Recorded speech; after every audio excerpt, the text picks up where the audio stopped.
Hello everyone, welcome to exponential academy. मैं जूही मित्तल और आज हम करने वाले हैं कुछ इम्पॉर्टेंट क्वेश्चंस जो कि 1 मार्क के लिए मोस्ट इम्पॉर्टेंट है और उसमें से कुछ सिलेक्टेड क्वेश्चन है जो कि इस बार बोर्ड एग्जाम में भी आए हुए हैं और कुछ एक्स्ट्रा क्वेश्चंस भी हैं। तो देखते हैं क्या है वो क्वेश्चंस। सबसे पहले क्वेश्चन आता है, ये इस बार बोर्ड एग्जाम 2020 में आया हुआ है। इफ x प्लस वाई, ये एक मैट्रिक्स दी हुई है 2x2 matrix, this is equal to this, then हमें प्रोडक्ट फाइंड करना है x इंटू वाई कितना होगा। है ना कितना सिंपल क्वेश्चन। तो कैसे करेंगे मैंने बताया हुआ है। First simple, x plus Y equals to 2 compare करते, मैंने बताया था इक्वालिटी कब होती है और यहां से हम देखेंगे तो x minus Y equal to 4 आ जाएगा। तो अगर हम इन इक्वेशंस को सॉल्व करेंगे, देखो ये दोनों ऐड कर रहे हैं हम, तो 2x इज इक्वल्स टू 6, तो x इज इक्वल्स टू कितना आ गया, 3 आ गया। x की वैल्यू 3 आ गई, y की वैल्यू निकाल लेते हैं फर्स्ट इक्वेशन से। x is equals to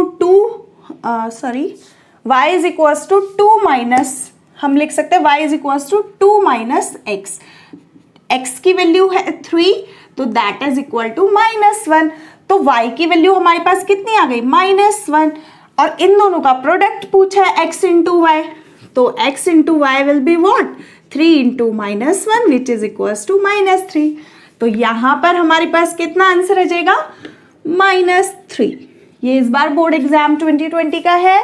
next आता है, इस टाइप के क्वेश्चन बहुत इंपॉर्टेंट है जो कि मैं लेने वाली हूं आज अपने टॉपिक में। क्वेश्चन नंबर फर्स्ट था ये। नेक्स्ट है क्वेश्चन नंबर सेकेंड, ये भी इस बार आया हुआ है बोर्ड एग्जाम 2020 में, जो कि कहता है एडजॉइंट ऑफ ए हमें फाइंड करना है। एक ए मैट्रिक्स दी हुई है, तो इसका मैंने अपनी कॉम्पिटिटिव वीडियो में एक शॉर्टकट ट्रिक बताया हुआ है। अगर 2x2 की मैट्रिक्स है तो उसका एडजॉइंट हम इन अ सेकेंड निकाल सकते हैं। Adjoint of A is equals to कितना हो जाएगा, यहाँ से बस हम क्या करते हैं, जो डायगोनल के एलिमेंट्स हैं उनको इंटरचेंज कर देते हैं, दैट इज 3 2, और ये वाले जो नॉन डायगोनल एलिमेंट्स है उनके आगे माइनस साइन रख देते हैं। तो अगर -1 करेंगे तो that will become +1 and this is -4।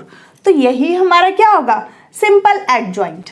आप यहाँ पर 1 मार्क में आया हुआ है तो आप कोफैक्टर्स के थ्रू भी निकाल के दिखा सकते हैं, लेकिन अगर simple fill in the blanks आता है तो आपको सिंपल क्या करना होगा, एक आंसर देना होगा। तो अब वहाँ पर क्या कर सकते हैं, सिंपल मैंने बताया ट्रिक, बस हम इनको इंटरचेंज कर देंगे। अगर 2x2 की मैट्रिक्स है तो डायगोनल के एलिमेंट्स को इंटरचेंज करो और नॉन डायगोनल के आगे -साइन रख दो। तो ये था ना सिंपल। और इसकी ट्रिक सारी आपको कॉम्पिटिटिव एग्जाम वाली वीडियो में देखने को मिल जाएगी, please make a note. Next आता है क्वेश्चन नंबर 3, जो कि क्या कहता है, एक मैट्रिक्स हमें गिवन है, हमें ए क्यूब फाइंड करना है। अब ए क्यूब तो फाइंड कर देंगे उसको मल्टीप्लाई कर करके, लेकिन एक सिंपल चीज़ हम कर सकते हैं।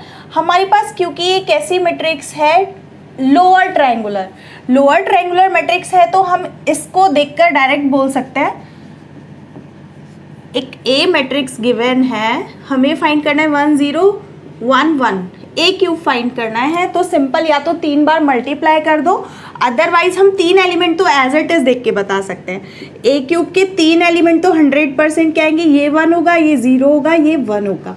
बस हमें मेन काम इस वाले 1 के लिए करना है, तो पूरा मल्टीप्लाई कर लो या सिर्फ इसी एलिमेंट के लिए। और ये मैंने कैसे बताया, ये मेरी कॉम्पिटिटिव वाली एग्जाम की वीडियो में आप जाकर चेक कर सकते हैं।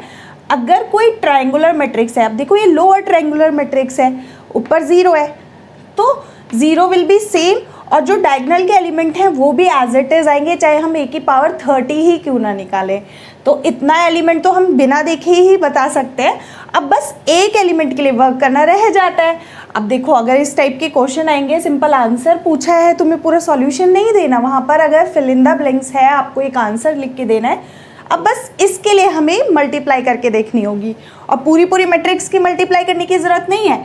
ए square is what, A square कितना होगा, इसी में मल्टीप्लाई हो जाएगी। देखो 1 0 1 1, तो जब हम इसकी मल्टीप्लाई करेंगे, पूरी मल्टीप्लाई की जरूरत नहीं है, हम ये एलिमेंट डायरेक्ट लिख देंगे, ये 3 तो होने ही होने हैं। अब बस ये वाला एलिमेंट कैसे आता है, जब इसकी फर्स्ट रो और इसमें मल्टीप्लाई होती है, इस रो की फर्स्ट कॉलम में मल्टीप्लाई होगी, तो हमारे पास ये वाला एलिमेंट आ जाएगा। इसी एलिमेंट के लिए वर्क करना है ना, तो कर लेते हैं 1 + 1, तो ये आ जाएगा 2। बस इस एलिमेंट को निकाला, हमें पूरी मल्टीप्लाई करने की ज़रूरत नहीं पड़ी। सिमिलरली ए क्यूब अगर हम चेक करेंगे, ए क्यूब कैसे निकालेंगे, ए क्यूब विल बी व्हाट, इस वाली मैट्रिक्स की मल्टीप्लाई। अब ए क्यूब को देखते हैं, ए क्यूब क्या होगा, 1 2 0 1 की मल्टीप्लाई हम किस में करेंगे, 1 1 0 1 में, ए क्यूब हो जाएगा। ए स्क्वायर आ गया, ए स्क्वायर की वापस ए में मल्टीप्लाई कर दो। अब देखो 3 एलिमेंट तो हमें ऑलरेडी पता है, जैसे कि मैंने यहाँ पर भी लिखा हुआ है 1 0 1, सिर्फ किस वाले एलिमेंट के लिए वर्क करना है, इसके लिए। तो इस रो की अगर हम फर्स्ट कॉलम में मल्टीप्लाई कर देंगे तो हमें एलिमेंट मिल जाएगा। तो 2 × 2, ये 2 × 1 विल बी 2 + 1, तो दैट विल बी 3। तो ए क्यूब हमारे पास आ गया ना ये, तो that is the answer A cube के लिए। तो ये आ गया हमारे पास ए क्यूब। तो ये भी इस बार बोर्ड एग्जाम 2020 का है क्वेश्चन। नेक्स्ट क्वेश्चन आता है क्वेश्चन नंबर 4। क्वेश्चन नंबर 4 में हमें एक ए मैट्रिक्स दी हुई है, देखो B matrix, X matrix, Y matrix, और हमें फाइंड करना है ए बी + एक्स वाई। मतलब पहले इन दोनों की मल्टीप्लाई करनी है, फिर +x + y। तो देखो हमारे पास मैट्रिक्स आएगी या फिर नंबर आएगा, हम उसको देखकर ही बोल सकते हैं कि हमारे पास मैट्रिक्स मल्टीप्लिकेशन से एक मैट्रिक्स ही आती है। मैट्रिक्स मल्टीप्लाई करके अगर हम सम करेंगे तो एक मैट्रिक्स ही हमको मिलती है। तो हम यहाँ पर देखते हैं, इसका ऑर्डर देखो कितना है, this is 1 row 1 × 3, this is 3 × 1।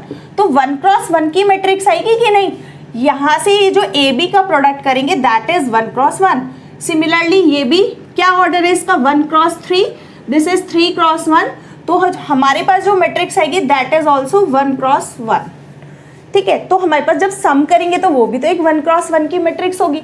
तो ये ऑप्शन तो देखते ही रॉन्ग हो जाते हैं ना, एलिमेंट थोड़ी ना मिलेगा, हमें मैट्रिक्स का सम करके मल्टीप्लाई प्रोडक्ट और सम करके एक मैट्रिक्स ही मिलने वाली है, जो कि किस ऑर्डर की होगी, 1 × 1 ऑर्डर की। अब या तो ये ऑप्शन ठीक होगा या ये ऑप्शन ठीक होगा, तो देखते हैं कौन सा ऑप्शन ठीक होगा। अब ए बी, इसके लिए तो हमें मल्टीप्लाई करनी ही पड़ेगी। ये था question number 3। Now question number 4। अब ए बी की अगर हम मल्टीप्लाई करेंगे तो देखो A B is equals to कितना आएगा, बस रो बाय कॉलम ही तो करना है हमें, एक एलिमेंट मिल जाएगा 6 माइनस का 6 एंड प्लस का 8, 4 × 2 रो बाय कॉलम, बस इतना ही तो करना था। तो हमें इससे एक मैट्रिक्स मिली कितनी, जो कि है 1 × 1 ऑर्डर की 8 आंसर। 6 से 6 कैंसिल हो गया ना, ये आ गया ए बी। सिमिलरली अगर हम निकालेंगे एक्स वाई भी सेम फॉर्म में, रो बाय कॉलम की मल्टीप्लाई करो, 2 + 6 2 + 6 + 12, तो ये कितना हो जाएगा, 8 + 12 इज 20, ये आ गया 20। और इन दोनों को सम करके देख ही सकते हैं हम, A B + X Y will be what, 8 + 20, 8 + 20 that will be 28। तो आंसर इज 28। तो that is the answer, option A is correct. तो ये थे क्वेश्चन नंबर 3 एंड 4 जो कि बोर्ड एग्जाम 2020 में आए हुए हैं। अब मैं कुछ लेने वाली हूँ मोस्ट इंपॉर्टेंट क्वेश्चन, उससे पहले please make a note. Next आता है क्वेश्चन नंबर 5 जो कि गिवन है, if A is a matrix then we have to find A की पावर 16। क्या हम इसको 16 टाइम्स मल्टीप्लाई करते रहेंगे? नहीं, उसका रिजल्ट आपको जल्दी ही देखने को मिलेगा। बस हमें क्या करना है, क्योंकि देखो ओवरऑल तो 0 ही 0 दिख रहा है, तो मोस्टली सारे ही एलिमेंट 0 आने हैं। हमें बस जैसे अभी मैंने प्रीवियस क्वेश्चन में बताया, ए के लिए चेक करना है। तो ए को भी 16 टाइम्स, क्या इस एलिमेंट को भी 16 टाइम्स मल्टीप्लाई करना पड़ेगा। तो पहले ए स्क्वायर तो निकाल के देखें, तो उसी से पता चल जाएगा क्या आने वाला है। फिफ्थ का सॉल्यूशन है, एक ए मैट्रिक्स गिवन है 0 0 ए एंड 0। ए स्क्वायर अगर हम निकालेंगे, ए स्क्वायर में क्या हो जाएगा, देखो 0 a 0 0 की मल्टीप्लाई हम सेम में करेंगे, 0 a 0 0 में मल्टीप्लाई करके देखो। अब देखो मेरे को क्या देखना है, ये 3 एलिमेंट तो 0 ही आएंगे, 0 0 0 है, तीनों 0 ही आएंगे। बस ए के लिए चेक करना है। तो ए के लिए कैसे चेक करेंगे, क्योंकि ये फर्स्ट रो सेकेंड कॉलम का इंटरसेक्शन है, तो इस रो की जब हम किस में मल्टीप्लाई करेंगे, सेकेंड कॉलम में। फर्स्ट रो की जब हम सेकेंड कॉलम में, तो रो तो यही है, फर्स्ट रो सेकेंड कॉलम का एलिमेंट है, तो फर्स्ट रो की सेकेंड कॉलम में जब हम मल्टीप्लाई करेंगे तो हमें सेकेंड एलिमेंट मिलेगा। तो यानी कि ये एलिमेंट कैसे ढूंढे, फर्स्ट रो की मल्टीप्लाई करके, तो 0 इंटू 0। अगर आपको नहीं समझ में आया, पूरा मैट्रिक्स भी मल्टीप्लाई करके देख सकते हैं, जैसे हम करते हैं रो बाय कॉलम। देखो फर्स्ट एलिमेंट मिलता कैसे है, जब फर्स्ट रो की फर्स्ट कॉलम में मल्टीप्लाई करते हैं, तो 0 0, तो फर्स्ट एलिमेंट 0। सेकेंड एलिमेंट कैसे मिलता है, जब फर्स्ट रो की सेकेंड कॉलम में मल्टीप्लाई करते हैं, तो इसीलिए मैंने बस फर्स्ट रो की सेकेंड में मल्टीप्लाई की, जो कि 0 इंटू 0। तो देखो नल मैट्रिक्स तो ए स्क्वायर आ गया। अब इसके ऊपर 16 क्या, अब ए स्क्वायर इज नल, तो ए की पावर, ए स्क्वायर की पावर 8 अगर दोनों तरफ रेज कर देंगे, नल मैट्रिक्स की भी पावर 8 रेज करेंगे, तो वो भी एक नल मैट्रिक्स ही आएगी। अब यहाँ पे मैंने एक कैपिटल 0 से दिखा दिया है, जो कि एक नल मैट्रिक्स को ही रिप्रेजेंट करता है। तो ये है नल मैट्रिक्स। अगर 8, इसको ए की पावर 16 लिख सकते कि नहीं, मैंने 8 पावर क्यों रेज की, दोनों तरफ 8 पावर रेज की, क्योंकि ए की पावर हमें 16 चाहिए था, और 16 तो बहुत छोटी चीज़ थी। अगर 2000 पावर भी होती, हम 1000 पावर दोनों तरफ रेज करते, तो भी आंसर नल मैट्रिक्स आता। तो बस हमें 1-2 स्टेप तक चेक करना है, जिससे हमें पता चल जाता है कि ये क्या आने वाला है। तो ये था क्वेश्चन नंबर 5, जो कि एक नल मैट्रिक्स आंसर है। तो यहाँ पर कैसी मैट्रिक्स आएगी, null matrix, 0 0 0 0। This is the answer. Next आता है question number 6, form a 2x1 matrix. 2x1 हमें एक मैट्रिक्स बनानी है जहां पर A is equals to AIJ से रिप्रेजेंट होता है, और AIJ को गिवन है हमें, मैंने बताया हुआ है I represent row and J represent column. तो AIJ हमें क्या गिवन है, question number 6, AIJ is equals to I plus 2J का स्क्वायर। हमें बस ये देखना है कि मैट्रिक्स का ऑर्डर क्या बनाना है। 2x1 मतलब जिसमें 2 रो हो और 1 कॉलम हो। तो खुद सोचो वो मैट्रिक्स कैसे आने वाली है। ए मैट्रिक्स कुछ इस टाइप से दिखेगी, 2x1 जिसमें एक एलिमेंट यहाँ होगा, एक एलिमेंट यहाँ होगा, बस यही दो तो फिल करने होंगे, क्योंकि देखो 2 रोज एंड 1 कॉलम। तो यानी कि एक एलिमेंट बस इधर आने वाला है, एक एलिमेंट इधर आने वाला है। तो पहले एलिमेंट को हम क्या बोलेंगे, A11। A11 देखो, निकाल के देखो, फर्स्ट एलिमेंट क्या होता है, फर्स्ट रो का first column A11, this is A11, और ये क्या है, सेकेंड रो का फर्स्ट कॉलम, तो दैट विल बी A21। बस हमें यही पता होना चाहिए था, A11 फर्स्ट रो का फर्स्ट कॉलम और this element will be second row का फर्स्ट कॉलम, तो यानी कि A21। तो बस अब वैल्यू सब्स्टिट्यूट करना रह जाता है, जो कि कितना आएगा, A11 इज इक्वल्स टू 1 1 रख दो, I प्लस 2 इंटू 1 का स्क्वायर, जो कि आ जाएगा 1 प्लस 2 इक्वल्स टू 3। तो ये मैट्रिक्स कितनी आते हुए दिख रही है हमें, 3। एक तो पहला एलिमेंट मिल गया। सिमिलरली A21 I की जगह पर 2 रखो और J की जगह पर 1 का स्क्वायर, तो this will be 2 plus 2 equal to 4। तो ये थी हमारी मैट्रिक्स, जो कि किस ऑर्डर की थी, 2x1 ऑर्डर की थी। तो यही हमें फाइंड करनी थी एक मैट्रिक्स। तो ये था क्वेश्चन नंबर 6। नेक्स्ट आता है क्वेश्चन नंबर 7, जो कि इम्पॉर्टेंट क्वेश्चन है। एक मैट्रिक्स गिवन है, मैट्रिक्स A गिवन है, अब उसको बोल रहे हैं ये कैसी मैट्रिक्स है, सिमेट्रिक मैट्रिक्स है। अब सिमेट्रिक मैट्रिक्स की बस प्रॉपर्टी पता होनी चाहिए कि सिमेट्रिक मैट्रिक्स होती क्या है, बस उसके बाद क्वेश्चन में कुछ नहीं रह जाता। उसमें इसने बोला है find values of A and B। मैंने बताया हुआ है सिमेट्रिक मैट्रिक्स क्या होती है। अगर हम डायगनल एलिमेंट को पकड़ ले, डायगनल 0 0 0 नहीं होता, सारा पूरा डायगनल 0 स्क्यू सिमेट्रिक में होता है। तो डायगनल पे सपोज हम एक मिरर लगा दें, मैंने पढ़ाया हुआ है, कैसे पढ़ाया हुआ है सिमेट्रिक मैट्रिक्स। सपोज डायगनल पे एक मिरर लगा दे तो इमेज विल बी सेम। अगर ये 3 है तो ये भी 3 होना चाहिए, ये -2 है तो ये तो हमें पता नहीं ना अभी वैल्यू कितनी है, A और B तो हमें फाइंड करना है। बस ये दोनों सेम होती है, ये दोनों सेम होंगी, इक्वल वैल्यू होंगी, मतलब मिरर इमेज होती है। यहाँ पर 3 है तो यहाँ पर भी 3 होना चाहिए, यहाँ पर -2 है तो ये भी -2 होना चाहिए, और दिस इज 3 तो ये तो 3 दिख ही रहा है, तो ए और बी निकालने में कितना ईजी रह जाएगा। बस हमें यही पता होना चाहिए था सिमेट्रिक मैट्रिक्स की प्रॉपर्टी। अब देखो मिरर इमेज क्या बनेगी, 2b इक्वल्स टू, और इसको हमने बोला था aij इज इक्वल्स टू, ऐसे भी बोल सकते हैं aji, aij is equals to aji। और ये कौन सा एलिमेंट होता है, a21, a12 फर्स्ट रो का सेकंड कॉलम और ये सेकंड का फर्स्ट कॉलम। तो यहां से हम देख सकते हैं a12 is equals to a21 के होता है, या तो ऐसे करके निकाल लो आप, अगर आपको मिरर इमेज वाला, वैसे मेरे को बहुत सिंपल लगता है, बस हमें एक मिरर लगाना होता है और दोनों को इक्वल रखना होता है, तो हम डायरेक्ट लिख सकते हैं 3 इज इक्वल्स टू 2b, और b की वैल्यू आ गई हमारे पास 3/2, सिंपल। सिमिलरली ये 3 तो इक्वल है यहाँ पर -2, क्योंकि देखो ये फर्स्ट रो का थर्ड कॉलम है, ये थर्ड का फर्स्ट, यहाँ से अगर हम देखेंगे a13 is equals to a31 होगा, क्योंकि यही तो सिमेट्रिक प्रॉपर्टी का रूल होता है, a13 a31। नहीं तो डायरेक्ट मिरर इमेज से देखें तो क्या आ जाएगा, 3a इक्वल्स टू -2, तो a की वैल्यू कितनी आ गई, -2/3। तो यही तो फाइंड करनी थी बस, a और b की वैल्यू। अगर हम रखेंगे, देखो b की वैल्यू रखो यहाँ पर, 3/2 रखोगे, 2 से 2 कैंसिल, तो 3 आ गया। a की वैल्यू रखो -2/3, -2/3, 3 कैंसिल हो जाएगा, तो यहाँ पर भी -2, क्योंकि उसी से ही फाइंड हुआ है। और वो जो मैट्रिक्स होगी वो कैसी होगी, सिमेट्रिक मैट्रिक्स। होप सो आप लोगों को समझ में आ रहा होगा, please make a note.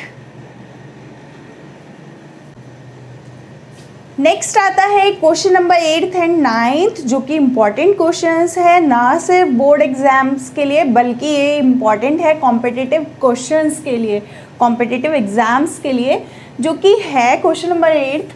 If A and B are symmetric matrix of order n, A और बी सिमेट्रिक मैट्रिक्स हैं जिनका ऑर्डर n है। n किस लिए दिया, क्योंकि मैट्रिक्स को स्क्वायर होना मस्ट है सिमेट्रिक और स्क्यू सिमेट्रिक मैट्रिक्स में। तो ए और बी सिमेट्रिक मैट्रिक्स दी हुई है ऑर्डर n की, then whether a plus B is symmetric और स्क्यू सिमेट्रिक। तो हमें बताना है a प्लस बी के लिए हमें चेक करना है, अगर a और b सिमेट्रिक है तो a प्लस बी भी क्या सिमेट्रिक ही होगी या स्क्यू सिमेट्रिक होगी। तो चेक करते हैं a प्लस बी के लिए, a सिमेट्रिक। अब देखो क्या गिवन है, हमें गिवन है a सिमेट्रिक। अब a सिमेट्रिक है तो हमें पता है a is equals to a के ट्रांसपोज के होगा, और b भी सिमेट्रिक है तो b is equals to b के ट्रांसपोज के होगा। सिमेट्रिक मैट्रिक्स की यही प्रॉपर्टी है ना, a is equals to a transpose, b is equals to b transpose. तो ये हमें गिवन है।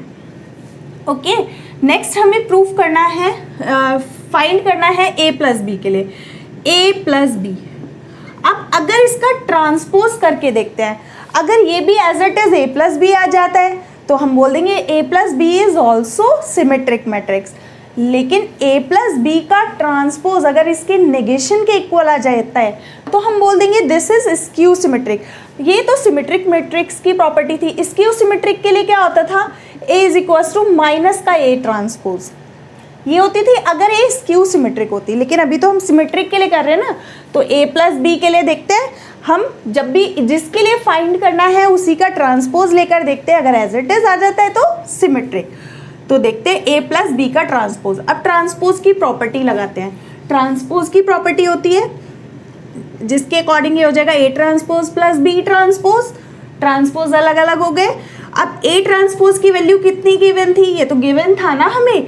a ट्रांसपोज को क्या हम a नहीं लिख सकते, सिमिलरली b ट्रांसपोज को हम b भी लिख सकते हैं। तो हमने देखा हम this imply a plus b का ट्रांसपोज इक्वल टू वापस उसी के आ गया।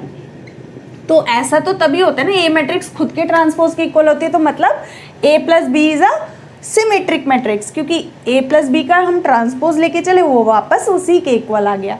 तो that is symmetric matrix. This imply a plus B is symmetric matrix, symmetric matrix.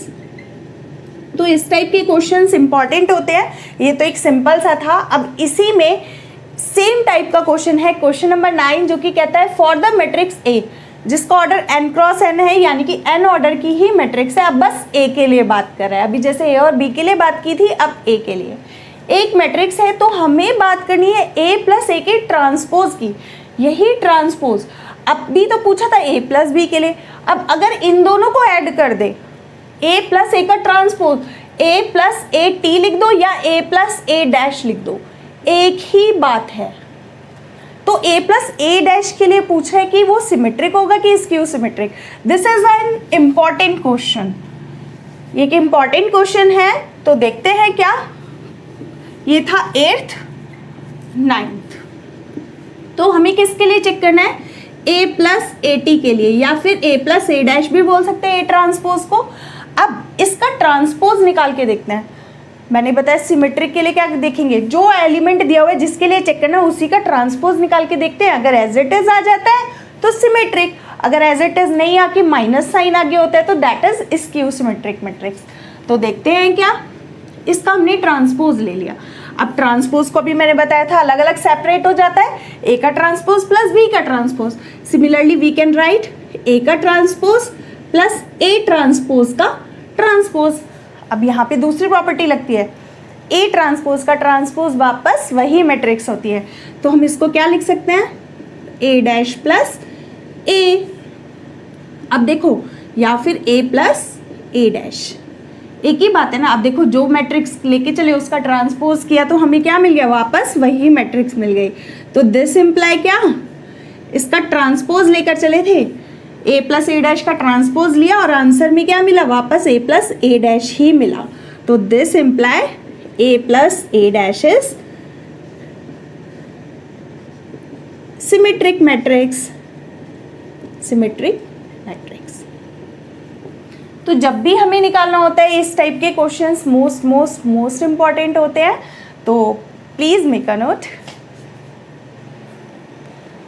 Next आता है क्वेश्चन नंबर 10th, जो कि है if a matrix has 28 element. अब किसी मैट्रिक्स में कितने एलिमेंट है, 28 एलिमेंट है। What are the possible orders it can have. मतलब एक ए मैट्रिक्स है, ए मैट्रिक्स जिसमें कितने एलिमेंट्स हैं, टोटल 28। तो 28 है तो हमें पता है रो बाय कॉलम बनता है, तो कितने ऑर्डर की मैट्रिक्स पॉसिबल है। अब देखो 28 के फैक्टर कर लेंगे। अब 28 के फैक्टर क्या क्या होता है, एक तो खुद 1 इंटू 28, एक 28 इंटू 1। सबसे पहले फैक्टर तो यही मिल जाएंगे ना। और क्या होता है 28 का, अगर हम इसको 2 से डिवाइड करते हैं तो आता है देखो 2 इंटू 14 या 14 इंटू 2, इस टाइप से मिल जाएगा। मतलब इसमें एक रो है, 1 रो है और 28 कॉलम्स है। इसमें 28 रो है, 1 कॉलम है। तो 1 कॉलम है तो this is column matrix, this is row matrix. इस टाइप की मैट्रिक्स बन सकती है कि नहीं। ए में 28 एलिमेंट बस गिवन है, तो उसके पॉसिबल ऑर्डर पूछा है, राइट। तो ये भी है, ये भी हो सकता है, ये भी हो सकता है, जिसमें 2 रोज हो और बाकी 14 कॉलम्स हो, या फिर 14 कॉलम्स 14 रोज हो और 2 कॉलम्स हो, ये हो सकता है।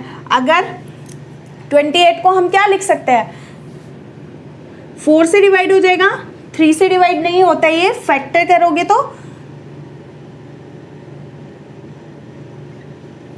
7, 4 इंटू 7 या फिर 7 इंटू 4, ये भी पॉसिबल ऑर्डर है इसके। 4 इंटू 7, 7 इंटू 4, जहां पर 4 रोज होंगी, 7 कॉलम्स होंगे, या फिर 7 रोज होंगी एंड 4 कॉलम्स होंगे। तो ये है। और बाकी तो देखो और कोई फैक्टर तो इसका नहीं दिख रहा है, तो यही इसके लास्ट फैक्टर है। 7 वाला आ गया, 2 वाला आ गया, 4 वाला आ गया और 28 वाला आ गया। तो यही हमारे इसके पॉसिबल ऑर्डर्स होंगे। तो मतलब ए ऑर्डर किस, ए की मैट्रिक्स का ऑर्डर क्या हो सकते हैं, ये सारे ऑर्डर्स पॉसिबल है फॉर 28 एलिमेंट्स के लिए। लेकिन उसमें ही एक्स्ट्रा एक क्वेश्चन पूछा गया है, what if it has 13 elements. अगर ए के अंदर 13 एलिमेंट्स होंगे तो अब देखो 13 इज अ प्राइम नंबर, ठीक है, 13 इज अ प्राइम नंबर, तो इसका तो एक ही पॉसिबल है, या तो 13 इंटू 1 होगा या फिर 1 इंटू 13 होगा। 30 इज अ प्राइम नंबर ना, तो उसके हमारे पास क्या नहीं होगा, हमारे पास फैक्टर्स नहीं हो सकते। तो that will B only possible orders is these two, 13 into 1 and 1 into 13। तो ये है इसके पॉसिबल ऑर्डर्स। ये था क्वेश्चन नंबर 10th। नेक्स्ट है क्वेश्चन नंबर 11th। 11th में हमें ये 2 मैट्रिक्स दी हुई है जिनका प्रोडक्ट ये गिवन है, हमें के की वैल्यू निकालनी है। अब इतनी फिर से हमें पूरी मल्टीप्लाई करनी पड़ेगी, के की वैल्यू ही तो बतानी है ना, तो पूरा कटी की ज़रूरत नहीं है। देखो मल्टीप्लाई करोगे तो यही एलिमेंट आने वाले हैं, 3 तो पता है ना। जब इसको मल्टीप्लाई करोगे तो देखो इन दोनों को मैं लेके चल रही हूँ 1 2 3 4 3 1 2 5, तो बस जो के वाला एलिमेंट है इसको हमें पता है मल्टीप्लाई करके क्या आने वाला है 7 11 23। ये मल्टीप्लाई करके देख लो चाहे तो आप, नहीं तो यही आने वाला है क्योंकि दिस इज इक्वल। बस हमें ये वाला एलिमेंट निकालना है जो कि क्या है सेकेंड रो का फर्स्ट कॉलम। तो इस सेकेंड रो की अगर हम फर्स्ट कॉलम में मल्टीप्लाई कर देंगे तो हमें एलिमेंट मिल जाएगा जो कि कितना आएगा 3 into 3 will be 9 plus 4 into 2 will be 8, तो जो कि कितना आ जाएगा 9 प्लस 8 इज 17। तो ये मैट्रिक्स बनेगी 7 11 17 और 23। तो k की वैल्यू हम कंपेयर करके बता सकते हैं, this imply k is equals to 17। तो हमने देखा यहाँ पर हमें पूरी मैट्रिक्स मल्टीप्लाई करने की बिल्कुल ज़रूरत नहीं है, हम सिर्फ वही एलिमेंट निकालेंगे और करना चाहो आप कर सकते हो, नो प्रॉब्लम। लेकिन वही शॉर्टकट थोड़ा सा यूज़ करना चाहिए 1 मार्क के क्वेश्चन में, क्योंकि k की वैल्यू अगर फिल इन द ब्लैंक्स में है तो हमें सिर्फ वही फिल करनी है। तो ये थे क्वेश्चन नंबर 10th 11th। इसके बाद आने वाला है मोस्ट इंपॉर्टेंट क्वेश्चन जो कि क्वेश्चन नंबर 12th है। उससे पहले प्लीज़ मेक अ नोट। तो ये है क्वेश्चन नंबर 12th जो कि मोस्ट इम्पॉर्टेंट क्वेश्चन है, और ये 1 मार्क क्वेश्चन नहीं, ये 2 मार्क क्वेश्चन में बनेगा जो कि इम्पॉर्टेंट क्वेश्चन है। If A and B are symmetric matrix, A और बी दोनों क्या दी हुई है सिमेट्रिक मैट्रिक्स दी हुई है, हमें शो करना है A B plus B A is symmetric matrix and A B minus B A is skew symmetric matrix. हाँ, तो ए और बी सिमेट्रिक मैट्रिक्स, तो सबसे पहले मैंने रूल बताया हुआ है, जो हमें पहले गिवन होता है उसकी प्रॉपर्टी हम लिख लेते हैं। अब ए और बी हमें सिमेट्रिक मैट्रिक्स गिवन है तो ज़रूर A dash equal to A होगा and B dash equal to B, that is given, ये हमें गिवन है, राइट। तो ये हम यूज़ करेंगे, ठीक है। और हमें शो करना है ये सिमेट्रिक होगा, तो इसी का ट्रांसपोज निकाल के अगर इसी के इक्वल आ जाएगा तो दैट इज सिमेट्रिक मैट्रिक्स। तो देखते हैं ए बी प्लस बी ए का ट्रांसपोज कितना आता है। अब देखते हैं ट्रांसपोज जब हम लेते हैं, मैंने बताया था ए बी का ट्रांसपोज प्लस बी ए का ट्रांसपोज। ट्रांसपोज पहले प्लस में एज इट इज डिवाइड हो जाता है, ये इसका ट्रांसपोज फर्स्ट टर्म का सेकेंड टर्म का। लेकिन मल्टीप्लिकेशन में मोस्ट इंपॉर्टेंट प्रॉपर्टी आती है, ट्रांसपोज को हम डायरेक्ट ए डैश बी डैश नहीं लिख सकते, ए बी का ट्रांसपोज यहाँ पर मोस्ट इंपॉर्टेंट स्टार्ट होता है। ए बी का transpose is equals to B transpose A transpose. मतलब अगर दो मैट्रिक्स का मल्टीप्लाई का ट्रांसपोज है तो उसका रिवर्स होके हम लिखते हैं, हमारे पास ये प्रॉपर्टी है ए बी का transpose is equals to B transpose A transpose. और ये सिर्फ ट्रांसपोज के लिए नहीं, ये इनवर्स के लिए भी है। ए बी का inverse is equals to B inverse A inverse, और ये मोस्टली यूज़ होता है और ये मोस्ट इंपॉर्टेंट रिजल्ट है। तो उसी के अकॉर्डिंग हमने क्या लिखा है इसको B dash A dash. Similarly we can write A dash B dash. अब बी डैश की वैल्यू बी लिख सकते हैं हम, ए डैश की वैल्यू ए लिख सकते हैं। सिमिलरली ए बी, क्या हम इसको वापस ए बी प्लस बी ए नहीं लिख सकते?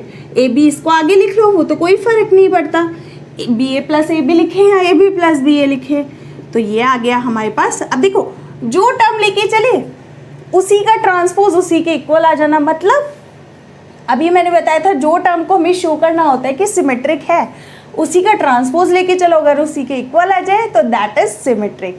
और अगर विद नेगेशन आ जाए, जैसे कि इसमें हमें शो करना है, आप लोगों को पता चल जाएगा अभी, तो दिस इम्प्लाई यहाँ से हम क्या बोल सकते हैं, पहले A B plus B A is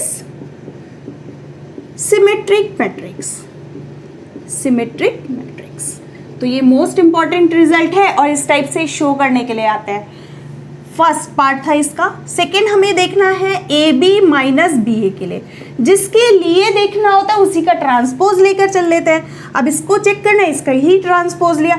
अभी मैंने बताया ट्रांसपोज कैसे डिवाइड हो जाता है, फर्स्ट का ट्रांसपोज माइनस दूसरे का ट्रांसपोज, तो वैसे ही लिखेंगे ए बी का ट्रांसपोज माइनस बी ए का ट्रांसपोज। अभी बताया मल्टीप्लाई वाली प्रॉपर्टी लग जाएगी, तो that is B transpose A transpose minus A transpose B transpose. तो इसको क्या लिख सकते हैं अभी हम, B dash equal to B था ना इस क्वेश्चन के लिए, और ए माइनस ए बी। अब देखो इसको as it is A B minus B A plus में तो एज इट इज बन गया, A B plus B A लिखें या B A plus A B लिखें, लेकिन इसमें ए बी को आगे लाने के लिए मुझे माइनस साइन कॉमन लेना पड़ेगा। माइनस साइन अगर मैं कॉमन लूंगी तो that will become A B minus B A. तो हमने देखा जो टर्म हम लेके चले वही टर्म हमें मिल गई, लेकिन विद माइनस साइन। ऐसी टाइप की मैट्रिक्स को हम क्या बोलते हैं, that means this matrix is skew symmetric matrix. तो हम यहाँ से लिख सकते हैं this imply A B minus B A is skew symmetric matrix, skew symmetric matrix. तो ये थे कुछ क्वेश्चंस जो कि 1 मार्क क्वेश्चन के लिए मोस्ट इम्पॉर्टेंट क्वेश्चंस थे। बस यही वाला क्वेश्चन था जो 2 मार्क में आ सकता है और इम्पॉर्टेंट क्वेश्चन है, आप लोगों को आना चाहिए इस टाइप से क्वेश्चन निकालना। ऐसे कोई भी वैल्यू दे सकता है और पूछ सकता है कि ये सिमेट्रिक होगी कि स्क्यू सिमेट्रिक, बस हमें उसका ट्रांसपोज करके चेक करना है। अगर एज इट इज आ जाता है तो सिमेट्रिक, अगर विद माइनस साइन आ जाता है तो स्क्यू सिमेट्रिक। तो इस टाइप का क्वेश्चन ज़रूर करके देखना है। और यहाँ ख़त्म होता है हमारी कुछ क्वेश्चंस 1 मार्क से रिलेटेड। होप सो आप लोगों को अच्छे से समझ में आए होंगे। प्लीज़ अगर आपके लिए वीडियो थोड़ी भी हेल्पफुल रही है, लाइक शेयर सब्सक्राइब करना नहीं भूलिएगा। Thanks for watching.